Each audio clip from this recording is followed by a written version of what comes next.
Hey guys, I'm back again and I have for you today a review of Out Stealing Horses by Per Peterson. Okay, now this was the January pick for my book club. We discussed it last Saturday and we had an excellent discussion. Now, this book is about a man whose name is Trond. I think it's pronounced like that. Trond. I'm not sure about the pronunciation, Tron or something to that effect. And Trond is about 67 years old and he has just purchased a house, old broken down house out in the countryside, and he has plans of living there and fixing this house up during his retirement.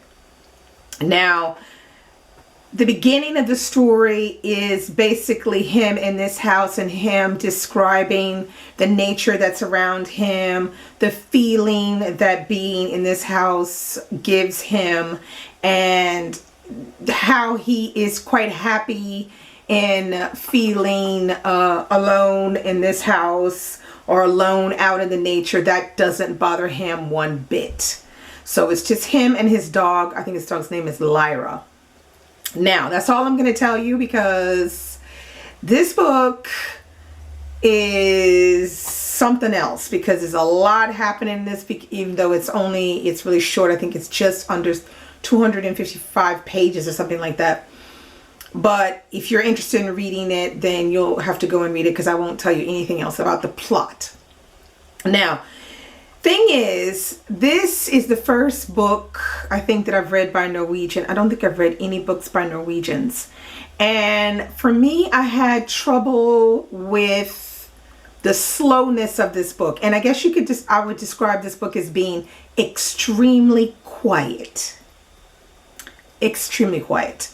The main character, you are in his thoughts quite a bit because it is mostly from his point of view, and then there are other bits that are more like flashbacks from this main character. But there's some kind of disconnect that I felt while reading this book, which I think prevented me from loving it, because I didn't love it. I think his writing is interesting. It's just that I think it was too slow for me. There were even moments where I fell asleep. And I mean, come on now, people. This book is not that big, and I fell asleep on this book like 2 or 3 times. So yeah, somebody on my blog said that they read this book a few years ago, and they said that book was, they described this book as being underwhelming. And they said so much so they can't even remember what the book is about today. And I kind of see where that could be the case. Yeah, I think I gave it 2.5 stars, something like that. Yeah, maybe 2.5 stars I think I gave it. And yeah, I'm not going to give up on Per Peterson because his writing is beautiful. And it's just that this particular story and the way it's told, because it's almost like it's broken up pieces or something, and you just sort of happen upon them and you try to put them together. And the thing that's the most disturbing about the whole book, or I should say annoying, is that the main character never goes fully through his thoughts. So for example, you'll get something that he'll say about a particular incident, and you will then suddenly realize, well, what did he really think and why did he really do that? And you start asking questions. Now, I'm sure this is done on purpose so that the reader has a chance to think what they want to think about what's happening.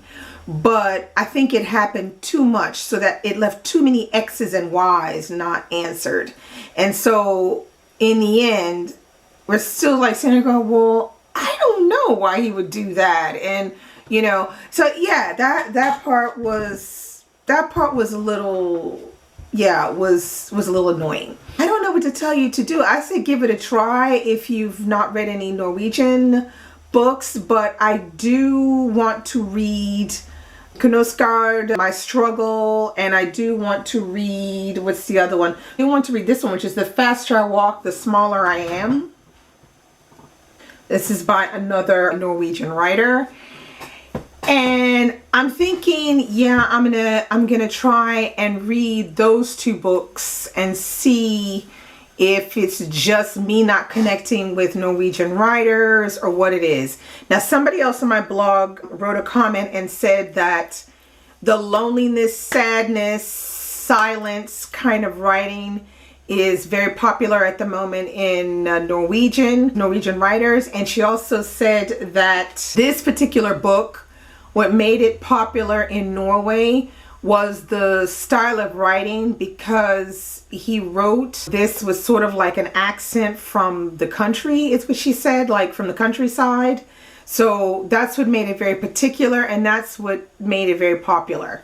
So we could pick up that there was something in the translation that seemed to be a bit stiff, but since none of us speaks Norwegian, we couldn't put our finger on exactly what it is. We just knew that there was something not exactly right about the translating. So that might be something you want to have a look at anyway, even though I'm not saying it's, you know, wonderful and all that.